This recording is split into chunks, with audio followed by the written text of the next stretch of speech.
When the colonists first won their independence from England, they threw off the shackles of government regulation from 3,000 miles away and traded it in for government regulation at home. Soon, each of the colonies would replace the British Parliament's laws with their own tariffs and taxes and regulations.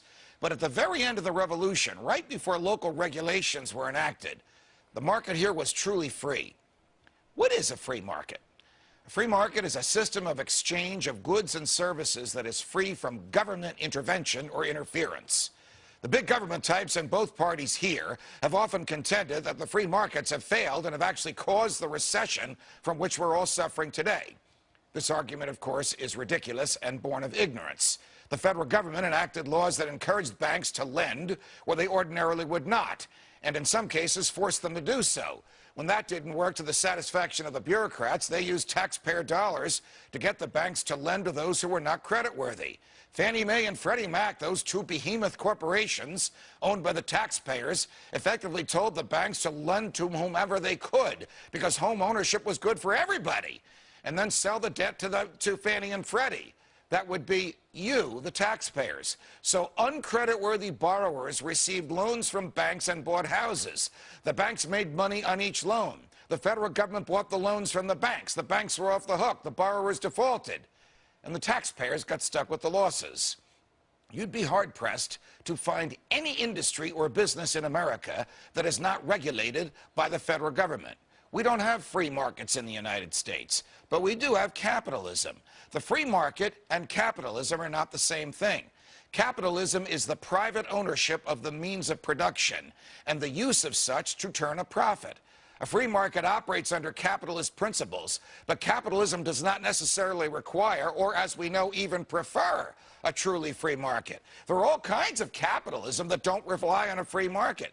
Crony capitalism, also known as corporatism, is a form of capitalism where the government favors certain owners of the means of production over other owners, and certain industries are assisted by the government to the detriment of others. Enter the principle of debt. Economists as different as Karl Marx and Friedrich von Hayek warned that debt would crush capitalism. Marx wanted debt to be controlled and regulated by the government. Hayek wanted debt to be regulated by the free market. In the land of the free, we have rejected Hayek's free market values for Marx's government-dominated values. Marx and Hayek actually predicted the multi-trillion-dollar debts the Western world is now buckling under because they saw that eventually capitalism that relied on the government and not on the free market would create the conditions where debt is necessary to sustain an illusion of growth. Marx's solution was total government control. Hayek's solution was total freedom from the government. The miracle of a free market is that it sets prices not based on government command or the illusion that central planners in the government can know everything and make perfect decisions, but on actual supply and demand. A free market utilizes the information that each participant within the market has in order to make decisions that are best for that participant. Stated differently, you know when something is a bargain, or you know when something costs you too much, and you can freely decide whether and when to purchase it, except when the government forces you to do so. Well, how can the government force you to buy something?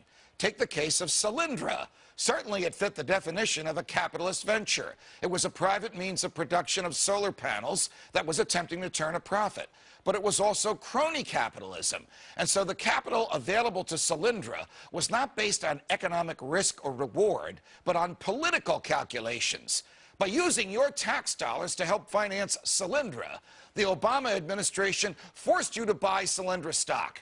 You were not free to say yes or no. And now we're all $500 million poorer because of it. And that's just the one case of Solyndra. There are hundreds of others in which the government's Marx-inspired central planners have made decisions on how to spend your money, not based on free market principles, but on pure politics. What will save us from this economic catastrophe is a return to free market principles, and almost as importantly, a realization that the economic mess we are in today is not due to the free market, but due, in fact, to the absence of it.